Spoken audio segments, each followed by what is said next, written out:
주간 포항 브리핑입니다. 경북 도민일보 이상호 기자 나와 있습니다. 안녕하세요. 네, 안녕하세요. 네, 먼저 코로나 바이러스 현황부터 들어보죠. 오늘 국내 신규 확진자는 얼마나 됩니까? 네, 중앙방역대책본부에 따르면 오늘 0시 기준으로 전국 코로나 신규 확진자는 346명입니다. 네, 감염 경로는 지역 발생이 335명, 해외 유입이 11명입니다. 네, 사흘 만에 신규 확진자 수가 다시 300명대로 떨어졌지만 주말 검사 건수가 감소한 영향으로 확산세가 꺾였다고 볼 수는 없습니다. 네, 경북의 경우는 오늘 기준으로 3명의 확진자가 발생했습니다. 지역별로는 포항 2명, 경산 1명입니다. 네. 포항에서도 얼마 전부터 확진자가 계속 나오고 있죠. 네, 일가족 4명이 감염된 사례가 있었습니다. 지난주 수요일 포항시 북구에 거주하는 한 사람이 코로나에 감염됐고 가족 3명도 지난주 금요일 코로나 검사에서 확진 판정을 받았습니다. 네, 이 가족 자녀 2명은 중학생과 고등학생이었습니다. 고등학생은 등교를 하지 않았었고 등교를 했던 중학생의 중학교는 코로나 검사 진행, 밀접 접촉자 자가격리, 학교 방역 조치가 있었습니다. 네, 이에 앞서 지난달 말에는 남구의 한 교회에서 총 5명의 코로나 확진자가 나왔습니다. 이 교회 관계자 1명 감염을 시작으로 이후 교인 4명이 추가로 확진 판정을 받았습니다. 네, 이 교회발 코로나 N차 감염은 지금도 진행 중입니다. 네. 그리고 포항의 한 요양병원에서는 코로나 백신을 맞은 사람이 사망했다면서요. 네, 지난주 화요일 포항시 남구 한 요양병원에서 코로나 백신인 아스트라제네카를 접종한 50대 여성이 지난주 토요일 사망했습니다. 네, 이 여성은 기존에 기저질환이 있는 상태였고요. 사망 원인이 정확히 밝혀지지 않았기 때문에 백신 부작용으로 사망했다고 아직 단정을 할 수는 없는 상태입니다. 음, 코로나 소식 살펴봤고요. 다음으로 국방부의 일방적인 미 아파치 헬기 사격 훈련이 진행됐다가 잠정 중단된 포항 수성사격장 진행 상황 살펴보죠. 현재 상황이 어떻습니까? 네, 국민권익위원회가 조정에 들어가 수성 사격장에서 진행됐던 국방부의 미 아파치 헬기 사격 훈련이 잠정 중단됐었죠. 네, 현재는 권익위가 조정을 계속하고 있습니다. 음, 최근 사격장 인근 주민들의 각 가정을 방문해 피해 사실도 확인했습니다. 피해 사실에는 사격으로 인한 소음, 진동 등 여러 가지 피해가 있습니다. 네, 주민들은 또 미 아파치 헬기 사격 시 더 큰 피해가 발생한다고 전달했습니다. 이후 권익위는 국방부, 주민들, 해병대와 간담회도 진행했습니다. 네. 간담회는 어땠습니까? 합의점을 좀 찾았습니까? 네, 간담회에서 국방부가 양보해 합의점이 나왔으면 좋겠지만 아직 합의점이 나온 게 없습니다. 권익위가 주관한 이 간담회에서 국방부는 이전에 주장한 것처럼 여전히 수성 사격장에서 꼭 사격을 해야 한다고만 고집했습니다. 네, 국방부는 전투 준비 태세를 위해 미 헬기 사격 훈련을 꼭 해야 한다는 입장에는 변화가 없는 겁니다. 주민들은 간담회에서 지난 1965년부터 수송 사격장에서 이뤄진 각종 사격 훈련으로 그동안 발생했던 피해를 논리적으로 설명했고 네, 미 헬기 사격 훈련 시 더 큰 피해가 발생할 수밖에 없다고 전달했습니다. 네, 주민들이 입은 피해는 권익위가 간담회에 앞서 각 가정 방문을 통해 확인한 사항도 있었고요. 네, 결국 간담회는 진척 없이 마무리됐습니다. 네. 그러니까 아직 합의점이 나오진 않았네요. 그런데 포항 해병대가 수성 사격장 일대를 군사 보호 시설 구역으로 지정을 추진했다면서요. 네, 맞습니다. 포항 해병대는 주민들이 수송 사격장에서의 미 아파치 헬기 사격 훈련 진행을 격렬히 반대하고 있는 지금 이 시점에서 군사보호시설구역 지정을 추진했습니다. 네, 해병대는 이 시점에 이 같은 추진을 해서 꼼수를 부리고 있다는 비판이 강하게 나왔습니다. 주민들은 해병대가 원활한 훈련과 주민 집회를 막기 위해 수송 사격장 일대를 군사시설 보호구역으로 지정하려고 한다는 합리적 의심을 했습니다. 네. 이 시점에서 이 같은 추진은 주민들의 의심을 좀 살만하네요. 혹시 원래 미 아파치 헬기 사격 훈련 장소였던 경기도 포천에서는 그 일대가 군사시설 보호구역으로 지정됐었습니까? 네, 기존의 훈련 장소였던 포천 훈련장은 군사시설 보호구역으로 전혀 지정되지 않았었습니다.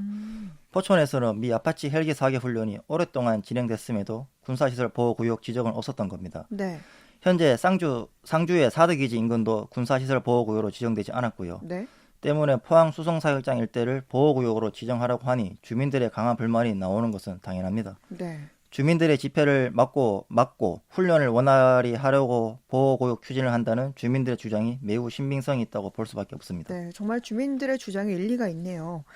해병대는 군사시설 보호구역 지정을 철회했습니까? 네, 해병대는 일단은 보호구역 지정을 철회했습니다. 네. 해병대를 향한 비판이 강하게 나오자 앞에 말씀드렸던 권익위가 마련한 간담회에서 우선은 철회한다고 밝혔습니다. 하지만 해병대가 완전 취소가 아닌 우선은 철회한다고 했기 때문에 앞으로 또 이 같은 문제를 들고 나올 수도 있을 것으로 보입니다. 네, 일단은 철회군요. 그러면 수성 사격장에서의 미 아파치 헬기 사격 훈련 문제를 권익위는 어떻게 판단할까요? 네, 권익위가 최종적으로 어떤 판단을 내릴지는 알 수는 없습니다. 권익위 판단은 법적 효력이 있기 때문에 어떤 판단이 나와도 따라야 되는데요. 네. 권익위는 주민들 편에 설 가능성이 크다고 봅니다. 권익위가 주민들의 각종 피해 사실을 눈으로 확인했고 미 아파치 헬기 사격 훈련 시 발생할 피해 또한 알고 있을 겁니다. 네. 권익위는 주민들이 납득할 만한 조정 결과를 내놓을 것이라고 밝히기도 했고요. 따라서 지금까지 피해를 받고 피해가 진행 중인 주민들을 위한 조정 결과를 내놓을 것이라고 판단됩니다. 네. 국민권익위원회가 반드시 주민들을 고려한 결과를 내서 주민들의 피해가 없었으면 좋겠습니다. 다음 소식 들어보겠습니다. 완전히 폐장된 지 14년이 넘은 송도해수욕장이 내년에 재개장한다면서요. 네, 맞습니다. 포항시는 완전히 폐장돼 그동안 해수욕장이 운영되지 않은 포항 송도해수욕장을 내년 정식 해수욕장으로 재개장할 계획입니다. 네. 그동안 해수욕장 기능을 할 수 없어 운영이 되지 않았었는데요. 포항 송도해수욕장이 기능을 할 수 있게 돼 내년 재개장을 할 수 있게 된 겁니다. 네. 그러니까 해수욕장 기능을 못해서 완전 폐장이 됐었는데 이제는 그럼 해수욕장 기능이 회복됐다는 건가요? 네, 해수욕장 기능을 하는 데 있어서 백사장이 매우 중요합니다. 네. 백사장이 있어야 해수욕장이라고 할 수 있는 거죠. 포항 송도해수욕장의 경우 백사장의 모래가 거의 없어져 지난 2007년 완전히 폐장됐었습니다. 네. 백사장이 거의 사라지다 보니 포항시도 완전 폐장을 결정할 수밖에 없었고요. 그런데 포항시와 포항지방해양수산청은 지난 2012년부터 송도해수욕장 백사장 복원을 위해 양빈 사업을 시작했습니다. 네. 양빈 사업은 모래가 사라진 백사장에 모래를 채우고 모래가 다시 유실되지 않게 하는 사업이라고 보면 됩니다. 그러니까 송도해수욕장에 지난 10년 동안 매우 많은 양을 모래를 채웠고 이 모래가 유실되지 않도록 해수욕장 수중에 잠재도 총 900m를 설치했습니다. 네. 잠재는 일종의 수중 강파제 역할을 하는데 수중에 설치된 이 잠재가 백사장으로부터 모래가 유실되는 것을 막아주는 역할을 합니다. 현재 이 양빈 사업은 90% 이상이 진행됐고 올해 상반기 완전히 완료됩니다. 네. 포항 송도해수욕장이 다시 살아난다고 보면 되겠네요. 양빈 사업도 거의 마무리 단계인데 현재 백사장은 많이 회복됐습니까? 네, 현재 송도해수욕장 백사장 길이는 약 1.3km이고 폭은 50m가량 됩니다. 네. 송도해수욕장이 완전히 폐장됐을 당시는 백사장이 거의 사라졌었는데 지금은 백사장이 생긴 겁니다. 예전에 송도해수욕장 백사장 폭 70m에는 미치지 못하지만 백사장이 완전히 사라졌을 때와 비교하면 백사장 폭이 50m나 되기 때문에 많은 발전이 있었습니다. 양빈 사업에 효과가 있다고 보면 될 것 같습니다. 네. 백사장이 생겼다니 좋은 소식이네요. 그러면 포항시가 내년에 이 송도해수욕장을 재개장하는 데 있어 또 뭐 준비하고 있는 게 있습니까? 네, 양빈 사업이 올해 상반기 마무리되면 해수욕장 기능이 회복되는데요. 네. 포항시는 이에 맞춰 현재 송도해수욕장 인도를 넓히기 위해 인도 확장 공사를 곧 발주를 할 계획입니다. 네. 인도를 기존의 8km에서 12km로 연장하는 공사인데 올해 내로 마무리할 계획입니다. 내년에 송도해수욕장 재개장과 함께 연장된 인도로 많은 포항 시민 및 관광객들이 많이 방문하길 바란다는 게 포항시 설명입니다. 네. 포항 송도해수욕장이 내년에 꼭 예전의 명성을 되찾길 바랍니다. 다음 소식으로 포항에서 운전 업무에 종사하는 남성이 술에 취해 인명피해가 있는 교통사고로 인해 징역형을 선고받았다면서요? 네, 맞습니다. 대구지방법원 포항지원은 지난주 수요일 운전 업무에 종사하기 때문에 업무상 주의 의무가 있음에도 음주운전을 해 인명피해를 발생케 한 60대 남성에게 위험운전치상, 음주운전 혐의로 징역 1년에 집행유예 2년을 선고했습니다. 네. 또 사회봉사 80시간도 함께 명령했습니다. 네. 무슨 일이 있었던 거죠? 네, 이 60대 남성은 운전 업무에 종사하기 때문에 업무상 주의 의무가 있습니다. 네. 그러니까 음주운전을 절대 해서는 안 되는 거죠. 그런데 이 60대 남성은 작년 11월 20일 저녁에 술에 만취해 운전대를 잡은 혐의입니다. 혈중 알코올 농도도 매우 높았던 것으로 파악됐는데 포항 한 도로에서 차량 운전을 한 겁니다. 네. 결국 이 남성은 운전을 하다 앞에 있던 차를 들이받았습니다. 이 운전사고로 피해 차량에 있던 3명이 다쳤습니다. 네.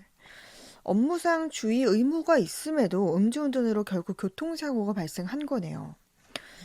그리고 포항에서 동급생 친구인 여학생의 소변 보는 모습을 촬영하고 또 반포한 고등학생도 징역형을 받았다면서요. 네, 맞습니다. 대구지방법원 포항지원은 지난주 수요일 이 같은 행위를 해 성폭력 범죄의 처벌 등에 관한 특례법 위반 혐의로 기소된 한 고등학생의 징역 6월에 집행유예 2년을 선고하고 200시간 사회봉사, 40시간 성폭력 치료 강의 수강도 명령했습니다. 네.